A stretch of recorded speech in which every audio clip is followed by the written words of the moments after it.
Ladies and gentlemen, on your behalf, I am pleased and honored to introduce His Excellency, the Right Honourable David Johnston, the 28th Governor-General of Canada, and a remarkable Canadian.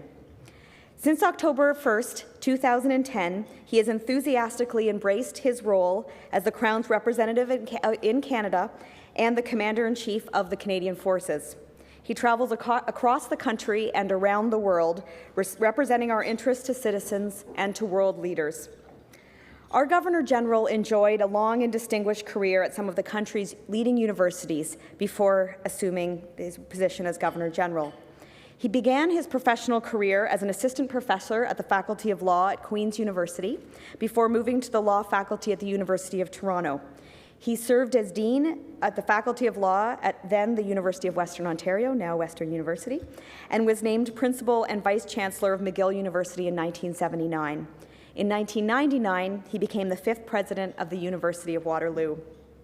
His Excellency has served on many provincial and federal task force and committees on the boards of a number of companies, and he was the first non-American chair of the Board of Overseers at Harvard University.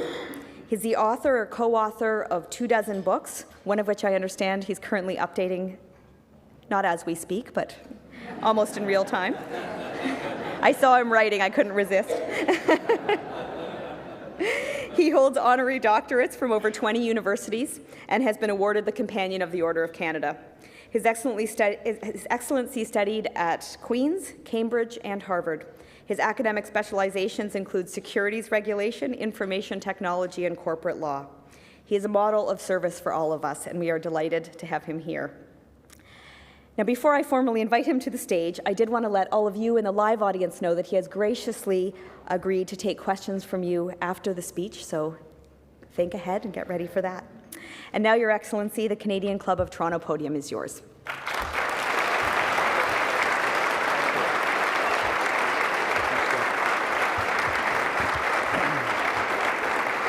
Thank you, Alison. Distinguished guests, ladies and gentlemen, my great-uncle, who died at age 97, heard an introduction like that one time, and he muttered to me, "Sounds to me like, young fellow, like you can't hold a job."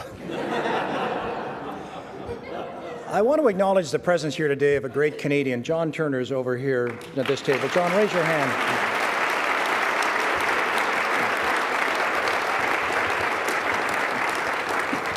No one loves Canada more than John, and no one has done more to show that love for Canada.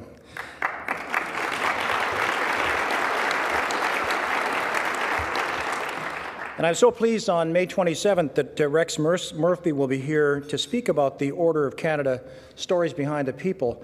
That's such a precious institution. You know, it's so Canadian. We abolished titles in 1919. It took us till 1967, our 100th birthday, to figure out a way to honor those citizens who simply contributed to the betterment of the country.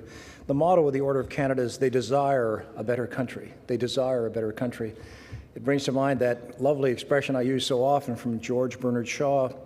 It goes this way: some people see things as they are and wonder why. We dream of things that ought to be and ask why not.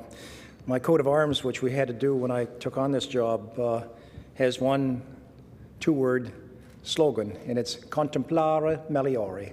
They dream of a better country. I'm so thrilled to all of you, and I'm so grateful to the Canadian Club of Toronto for giving us this opportunity to gather together. This is a truly revered institution, 115 years. It's been a platform for generations of Canadians to meet, to share ideas, and to mobilize our talents and resources to find responses to the most pressing concerns of our times.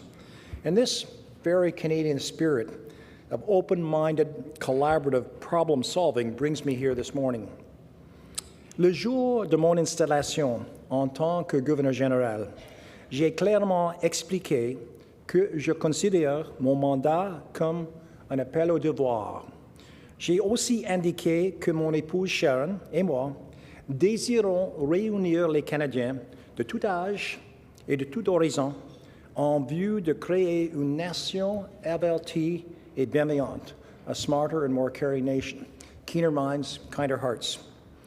Une nation avertie et bienveillante est à même d'appuyer les enfants et les familles, d'encourager la philanthropie et le bénévolat, est de privilégier l'apprentissage et l'innovation, learning and innovation. Ces piliers ont une chose en commun, l'inclusivité. L'inclusivité peut être personnelle et qualifier une relation entre des individus ou des petits groupes de gens ou institutionnels. À l'échelle internationale, l'inclusivité est déterminée par la façon dont nous créons nos institutions publiques. Au Canada, nous avons établi des institutions politiques et économiques sans pareil qui permettent à nos citoyens de réaliser leur plein potentiel, d'apprécier une véritable liberté et de vivre une vie enrichissante, satisfaisante et éloquente. Since I entered into this task 30 years ago, Sharon and I have been encouraging Canadians to examine very closely the fundamental principle of inclusivity and its application in concrete manners, in their own lives, in their communities, and in their cities. We hope that we can celebrate our 150th anniversary of Confederation in 2017, knowing that we have made Canada a place where our families can live and work and rise together with a great sense of opportunity. And the three pillars of family and children, learning and innovation, philanthropy and volunteerism for a smart and caring nation are central to that. Let me focus on just one aspect of those three pillars with you today, and only one half of that, learning. Learning has been a personal passion and professional preoccupation of mine for 45 years.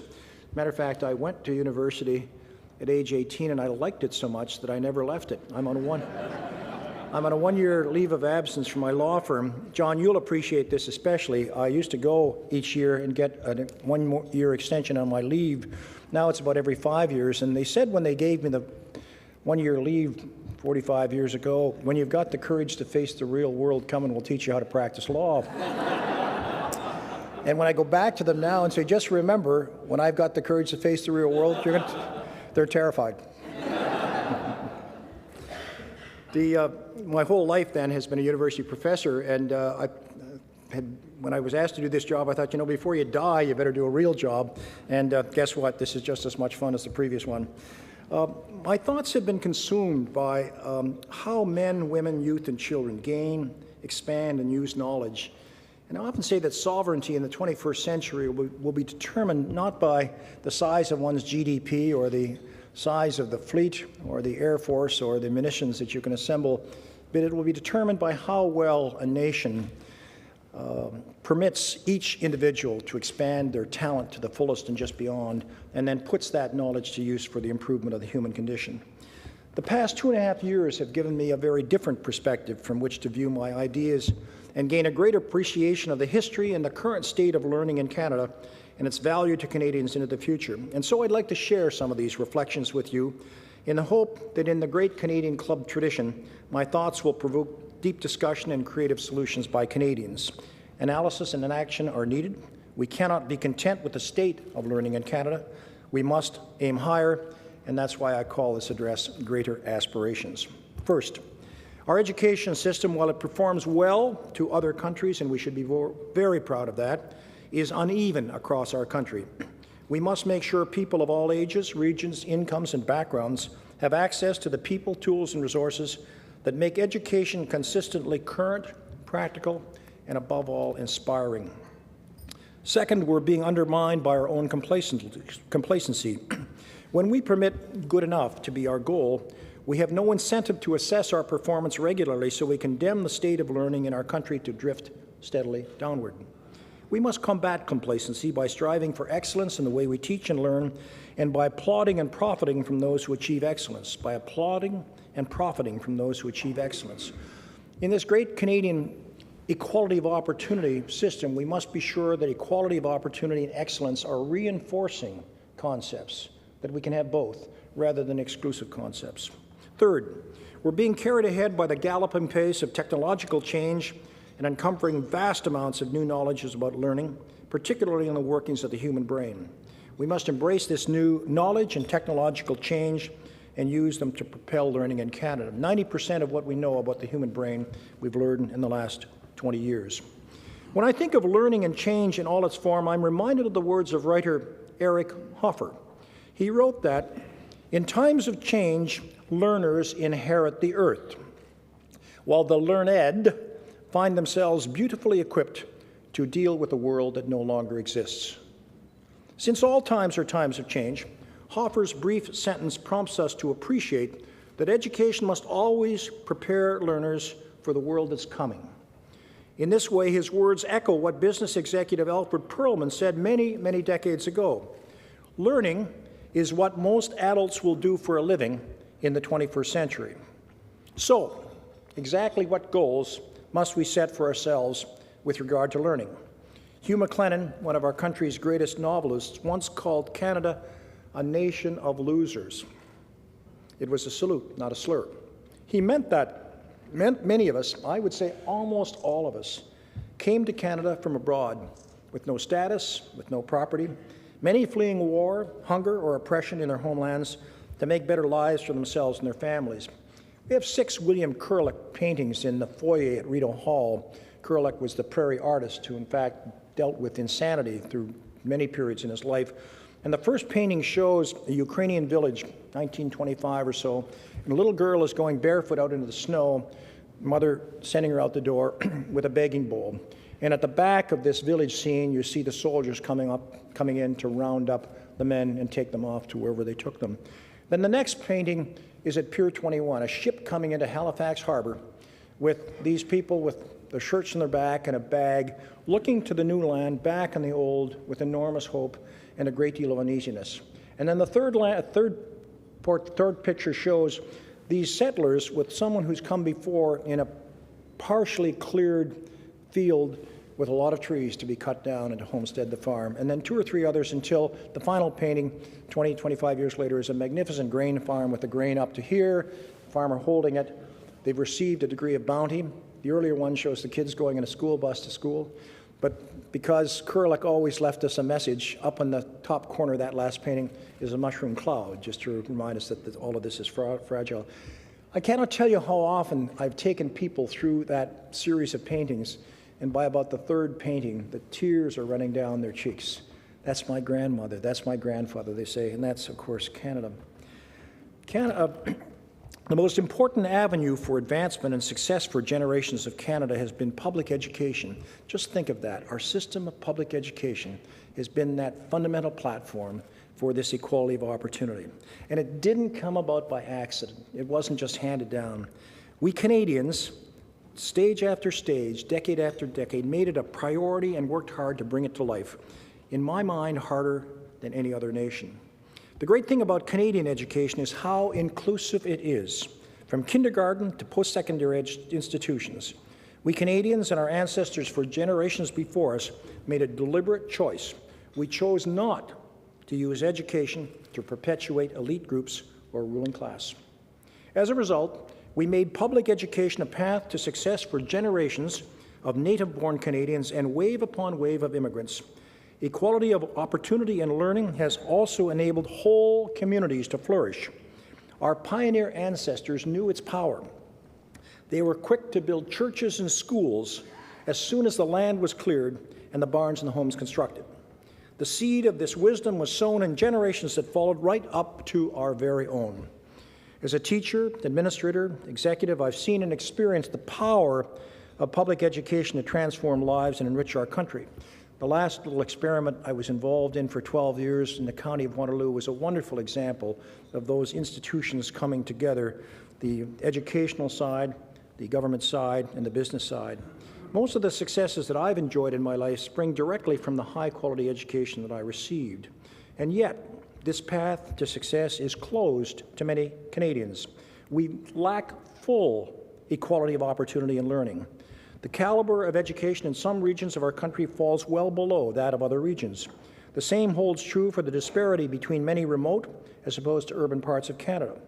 The resources available to richer districts within metropolitan areas are often much greater than those at hand in poorer ones. Barriers to learning confront visible minorities and new Canadians, and we continue to fail to recognize and take full advantage of the educational and professional qualifications of recent immigrants. Most troubling is the large segment of children who are failing through no fault of their own to use their education as springboards to personal fulfillment and career success. Let me just give a little statistic here, and this is a difficult one, so put your thinking caps on. The young kids over here and here will have this right away. Older brains have to work at it.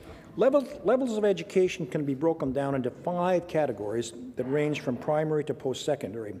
Canadian children exceed their parents' levels of education at a higher rate in the top 5 categories, the top 4 categories of 5. In those categories, our country is among the best performers in the world when it comes to enabling our children to outperform their parents. Success in learning breeds further success. So if you happen to be a child in the top 4/5 in terms of educational qualification, not only will you meet or exceed your parents, but you'll do it by a considerable gap compared to other nations. And now the bad news, the 20% of the lowest level of education attainment of the parents. The opposite is true for children of parents in the lowest segment, the lowest 20% of educational attainment. These children are far less likely than other children to exceed their parents' level of education.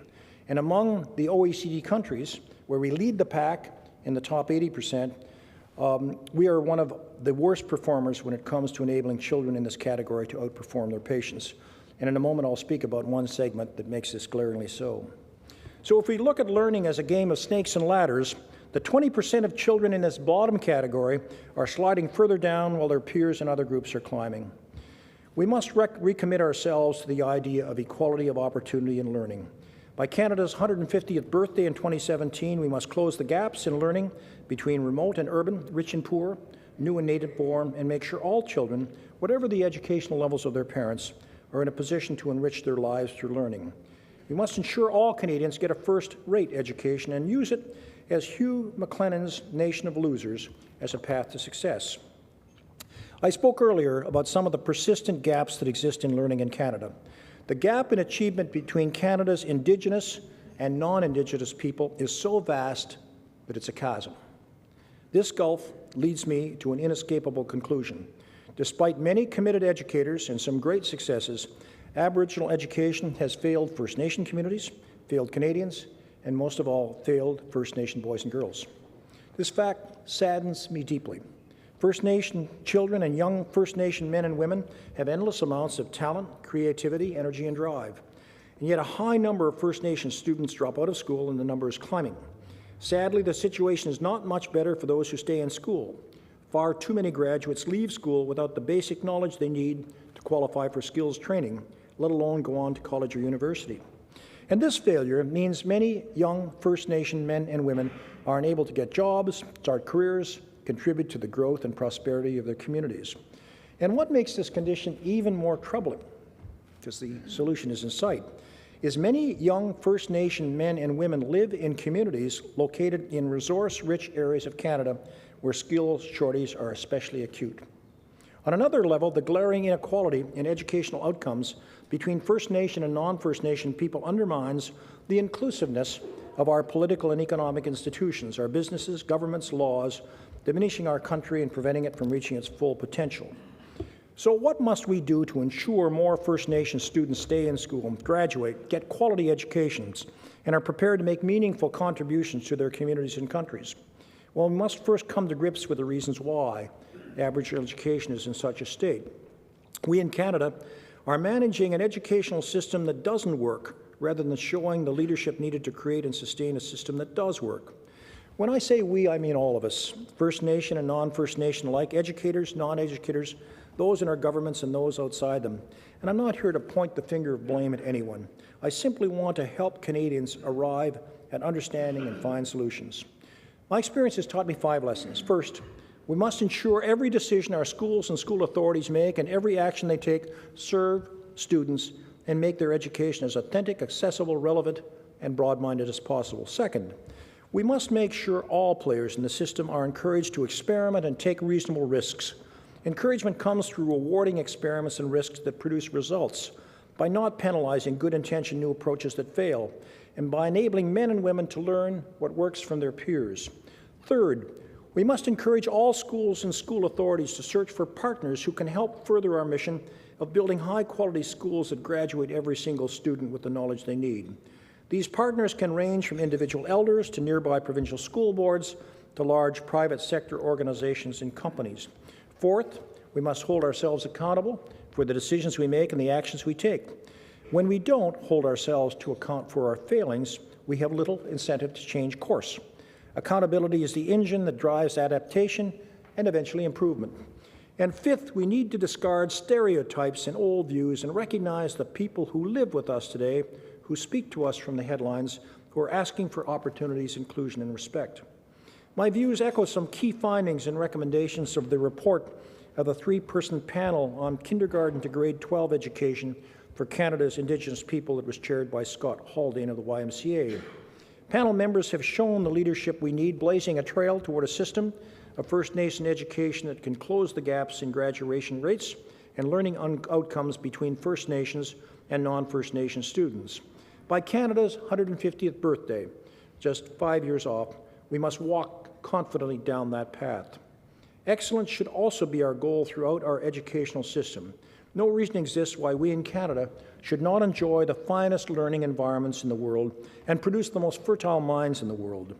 Equality of opportunity and learning enables us to nurture those original minds by expanding and thickening the critical mass of ingenuity from which high achievers can emerge. We must also take action to celebrate exceptional achievements in teaching, learning, and research. We fulfill a series of special responsibilities when we illuminate the extraordinary achievement of our finest thinkers. Let's put aside that joke of the lobster fisherman who was on the wharf in Yarmouth, Nova Scotia, and he had a pail of lobsters there open, and the tourists coming by say, "Hey, good man, be careful now, the lobsters are crawling up and they're going to get out of your lobster pail." He says, "Ah, lad, don't worry." He says, "These are Canadian lobsters. As soon as one starts climbing up, the others will pull them down." Let me suggest this. We must inspire the emerging generation of young Canadian scholars to intensify their work. We must speed the transfer of knowledge across borders and disciplines, enabling it to be tested, shaped, and refined into timeless wisdom. We reveal the impressive power of teaching, learning, and research to find answers, solve problems, and improve lives. And we must frustrate the creation of a pervasive culture of anti-elitism that can suffocate aspiration and achievement. Competing for and winning international prizes is one key way we promote excellence in learning in Canada. I recently convened a group of 11 eminent Canadians to uncover fresh approaches that we can follow to encourage and then support Canadians to compete for international prizes in learning, research, and innovation. One of those 11 is John Dirks of the Gardner Foundation. John, where are you? Just hold up your hand so we can recognize you. John's over there. John chairs the Gardner Foundation, which is a remarkable Canadian foundation that recognizes excellence in health sciences, in medicine. And what do you have? You anticipate about 1/3 of the Nobel Prize winner by 2 or 3 years, John? Do I have it approximately right? That's right. There we are. Well, that's the kind of pinnacle of excellence, of course, that we want to celebrate in this country. And the purpose of this group of 11 is to try to identify more Canadians and to promote their candidacy for international prizes. My wife and I take every opportunity of our own to promote extraordinary achievements in learning. Earlier this week, nearly 200 guests joined Sharon and myself at Rideau Hall as we honored this year's winners of the Killam Prizes. We celebrated the accomplishments of the 5 laureates in such a public way to illuminate exceptional successes in learning for all our country and the world to see. And Burning Luft of Ideas, that CBC program that's had about a 55-year run. Very few North American radio programs have had a run like that. Just think, ideas are sustainable, eh? They don't have to be in and out. Broadcast a symposium of the Killam Prize winners last year for reproduction on CBC's ideas, and it'll be done again this fall. Yet I realize this celebration of excellence merely begins our efforts to produce an education system of unparalleled excellence.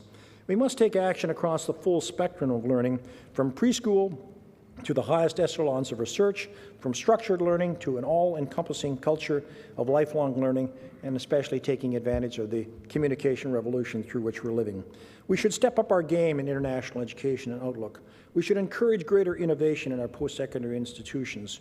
We should reconsider the schedule and purpose of primary and secondary education. Why are we still linked to the agricultural season? Huh? The best months of the year to study in Canada are May, June, July, and August, and we give everybody a holiday. We must create a sound Canadian Head Start policy for children under the age of 5. It's interesting that Canada does some of the best research in the world in early childhood education. We know it works. And yet we're amongst the last to embrace this in the kind of interventions that make so much sense. We must develop new ways of learning that take full advantage of emerging new information and communication technologies. We're a leader in this business. We're the BlackBerry folks. We have these opportunities right in front of us. We must find better ways to move people from school to work and better ways to equip people with the skills they need to thrive in modern workforces. We must use our emerging understanding of the workings of the human brain to foster enhanced learning methods, especially as these methods apply to children with learning disabilities and special needs and those with special strengths. In the months and years to come between now and our 150th birthday, we Canadians must continue this discussion and begin to craft approaches and solutions for the challenges I've raised here today.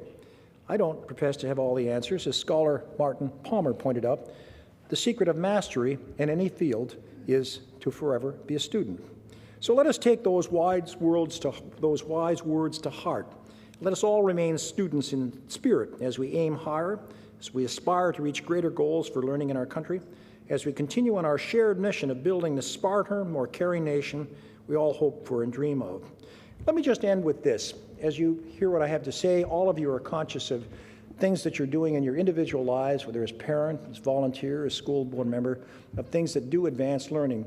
And yet sometimes you may have the feeling it's just a drop in the bucket. It's not enough. It doesn't have critical mass. Let me just leave you with a story which will encourage you to think that those drops are important. About 25 years ago, Mother Teresa spoke at the Greater Prayer Breakfast in Montreal. And after she finished a very stirring address, most of the newspapers were very laudatory and said, this is a marvelous woman, she'll probably become a saint. And of course she was. But one newspaper, taking a kind of realpolitik view of it, said, we applaud her work. She's established a settlement house in Calcutta that feeds about 200 people, provides them shelter, and they are removed from the misery that surrounds them in the school and in their city. But let's be practical. That's 200 people in a city of 20 million people, most of whom, at least half of whom, live in the most abject poverty you can ever imagine, in a country where poverty is so widespread it's overwhelming. So while we applaud her work, said the newspaper, it's really just a drop in the bucket. It's just a drop in an ocean of need.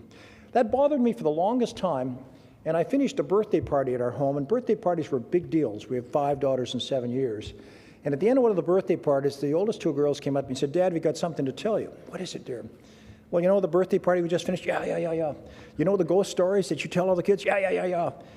They don't believe you. They know they're all lies. They only pretend to be scared because they know your feelings will be hurt if they don't get frightened. Why can't you be like Dean McFarlane? He does magic at birthday parties. Well, Dean McFarlane was Andy McFarlane, the dean of the School of Journalism at Western. I was the dean of law, and I had bloody Andy McFarlane showing me up in the eyes of my children and their friends. So I went to the McFarlane home a few months later for a birthday party. And lo and behold, there was Andy McFarlane dressed in a big top hat, a flowing cape. He had a wand, and a mustache on curling like that, and he was doing magic, and the kids were mesmerized. So I get here so I can watch what's going behind the scenes, and he holds up a glass of water like this, and he said, glass of water, I will turn this water into wine. And I thought, careful, Andy, the last guy that did that was 2,000 years ago with a little more authority than you have. And so, while holding the glass there, behind here I could see that he took out of his sleeve a small eyedropper, and in it he had 1 drop of red vegetable coloring dye. He brought the glass behind here, dropped the drop in it, put it back out front, all the clear liquid. You could just see a little drop of red there. And then he said, abracadabra, and he shook it up. And of course, that clear liquid was suffused with the beautiful color of rosé. And all of a sudden, the light went on in my head. I had been thinking of that drop in the bucket, that drop in the water, from the point of view of physics and mathematics as relative volume, 1 little drop with all of those other drops, when I should have been thinking of it as chemistry, that little red molecule interacting chemically with the other H2O molecules in that glass of water and suffuse them all, change their culture. And that's what we want to do with the culture of learning in Canada. Merci.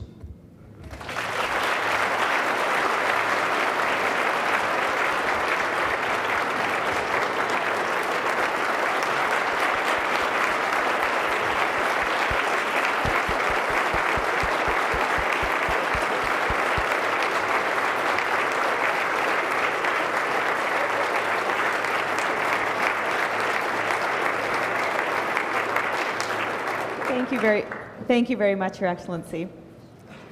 And thank you also for being kind enough to take a few questions from the audience. I'm, of course, tempted to ask you to tell us a ghost story, but we'll see if that comes from the crowd. We have very few rules here at the Canadian Club, but we do have a couple when it comes to questions. The first is that we would just ask if you would identify yourself, please, and then secondly, just to remember Alex Trebek's word of wisdom to phrase your comments in the form of a question. Thank you. My rule is that any of the difficult questions will be answered by my colleague Stephen Wallace over here. And I just say that that's an in-joke with Stephen. I usually tell it with the Einstein story. Einstein, for one period in his life, thought if only people knew more science, the world would be wonderful. So he went on a popular lecture series, and he'd take all the invitations. It was so popular that he had a chauffeur, and he was driving in from Princeton one night to give an address. And he said to the chauffeur, "I'm exhausted. This is the 21st night in the row. I can't do it anymore." The chauffeur says, "Boss, I'll do it for you. I've heard you give the speech 1,000 times. I could give it in my sleep. Besides, I look like you. I'm kind of short, fat, dumpy, and I cut my hair up like that. Do you think you can?" "Yeah." So they arrived at the auditorium, and Einstein put the chauffeur's cap on, lounged in the back seat. The chauffeur gave the lecture so beautifully, he finished with about a minute to spare. So the MC said, "We have time for a question." The gentleman in the back row stood up, gave the preamble to his question that drove a question 4 through Einstein's theory of relativity, and then posed the question. And the chauffeur hesitated for a moment, and then he said, "My good sir, that question is so elementary, I'm going to ask my chauffeur over here to answer it."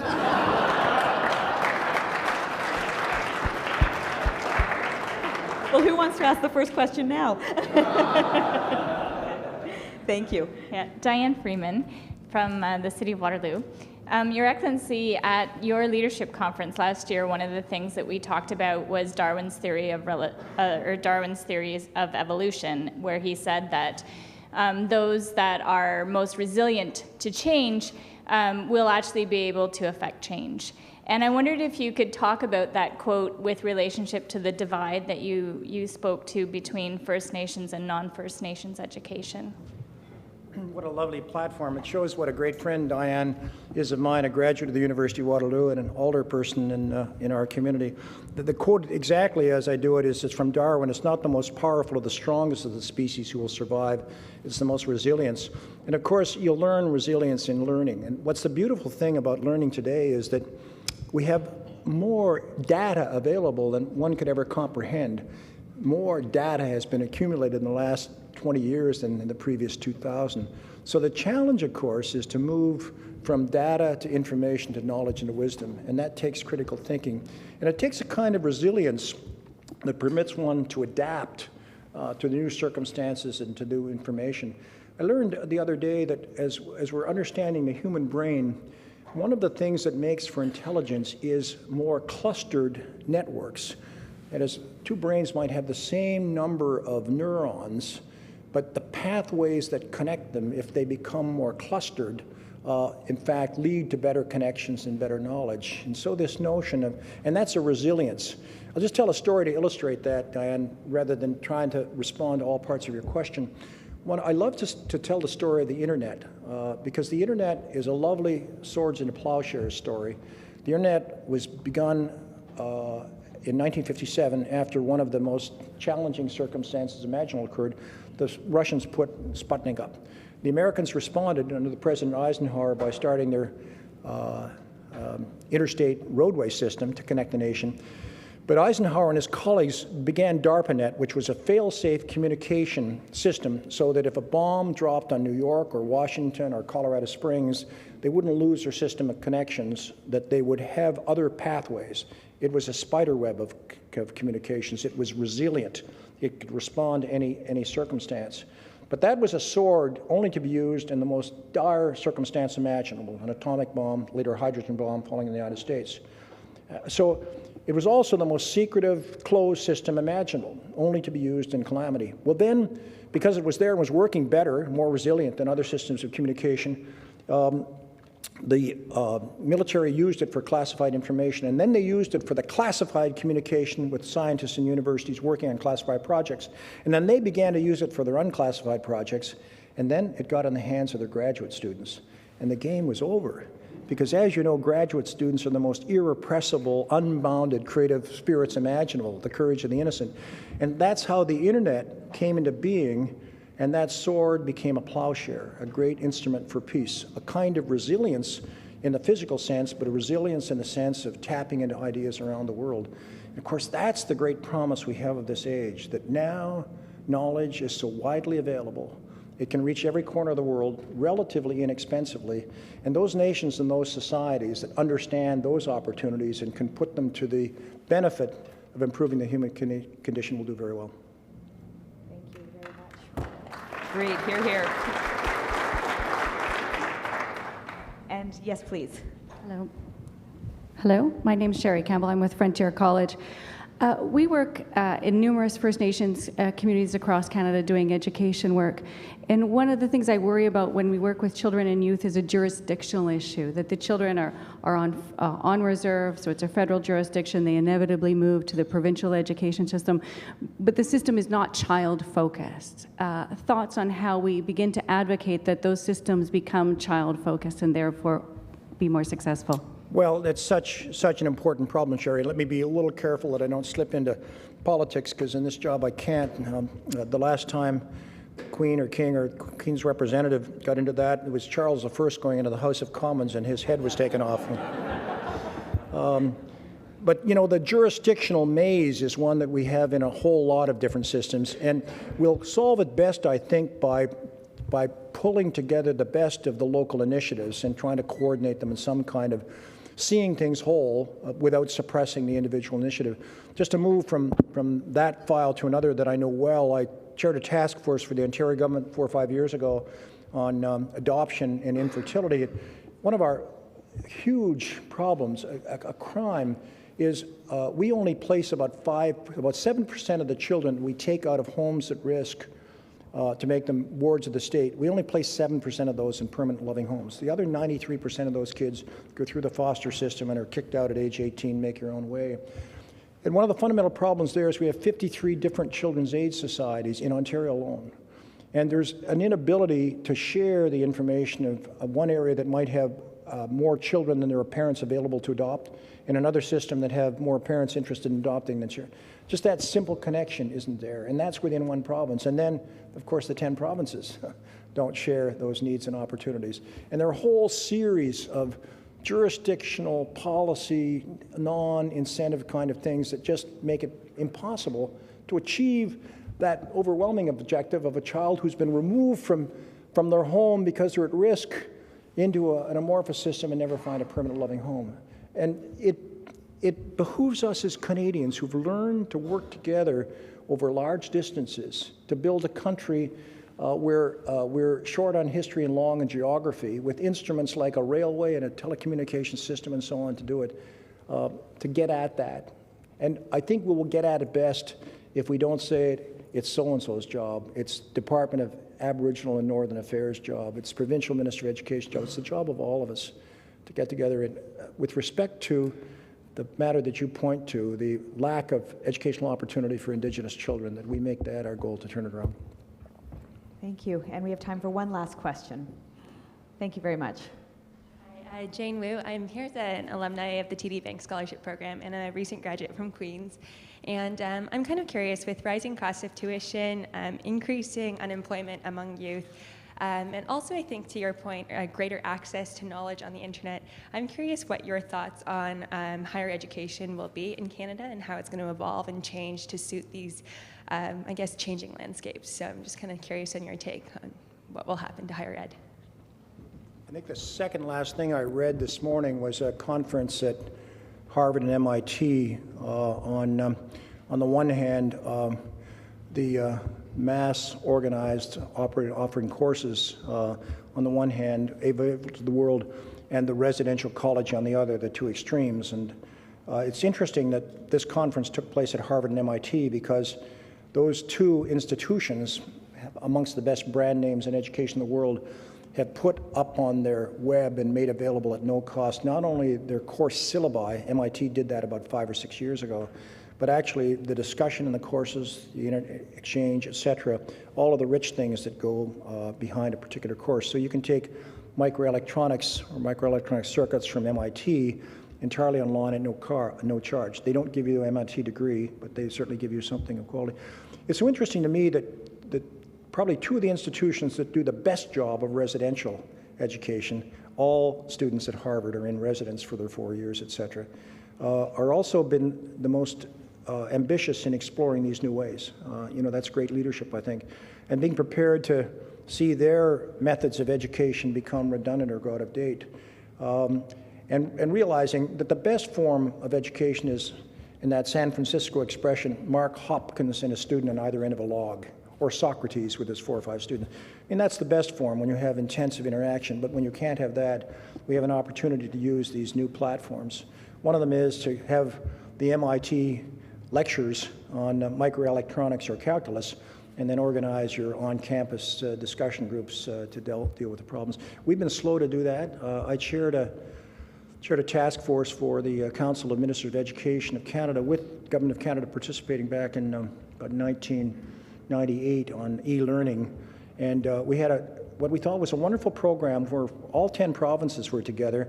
And it was one of the few occasions where the provinces actually invited the feds to the table to get together on the study. And the chair of the council that year was a terrific minister of education from Saskatchewan. We were ready to go, and then the chair reverted to another province that was not enthusiastic about federal-provincial cooperation, and the thing went right down the drain. We did a similar exercise, Bonnie, you'll remember, in Ontario about 2001, 2002. And again, we were looking for a relatively small amount of money, essentially to share courseware to begin the MIT Harvard experience. And we ran afoul of very limited education budgets, and the only way it could go ahead was to carve out money from already stressed budgets to put into something new.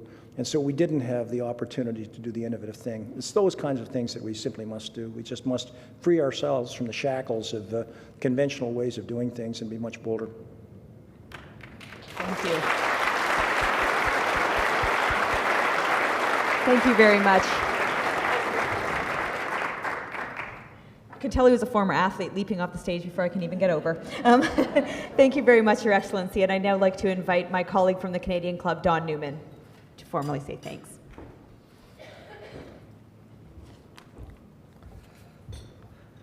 So you have to be competitive and jump up on the stage too when the Governor General does that.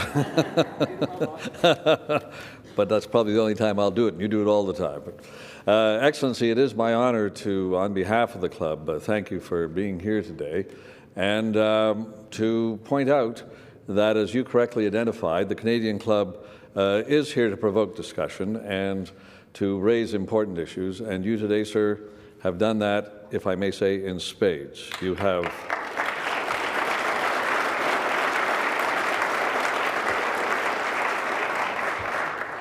You have outlined a problem, you have recommended a course of action, and you have set a timeline for, if not achieving the final results, at least making progress on that problem and resolving it.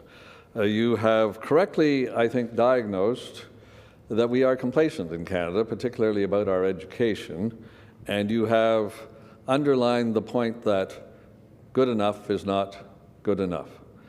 You have indeed raised the issue of Aboriginal education in a way that encourages us, hopefully, to start making progress on that, what is, I know you believe, a huge national disappointment. Some people would go further and say a national shame, but which is also a way of moving forward the entire country by involving Aboriginals and raising their educational standards in a way that heretofore we haven't been able to do in skilled trades and doing important work in the country. You have provoked the discussion, and you hopefully now will lead us to discuss and work towards finding the solutions to the problems you've identified. We are particularly lucky to have you here today, and I think all of us would agree that since 1952 and the first Canadian Governor-General, the role of the Governor-General has been to represent the best that is Canada and the best of Canadians. And you, sir, I tell you on behalf of our club, fill both of those jobs in an excellent way. Thank you for coming to Toronto and speaking to our club.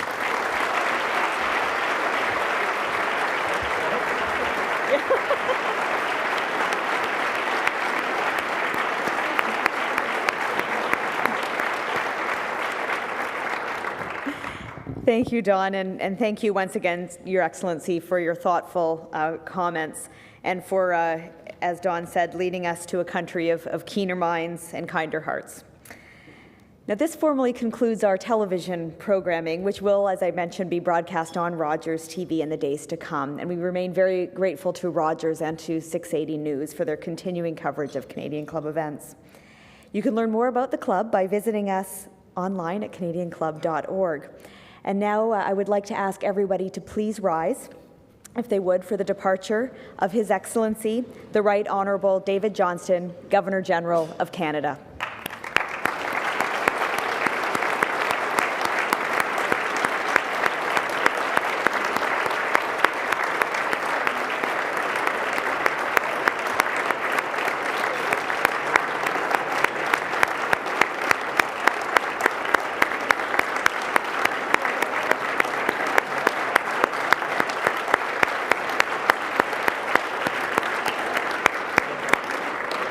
And thank you to all of you for joining us today, and our meeting is adjourned. Have a wonderful afternoon.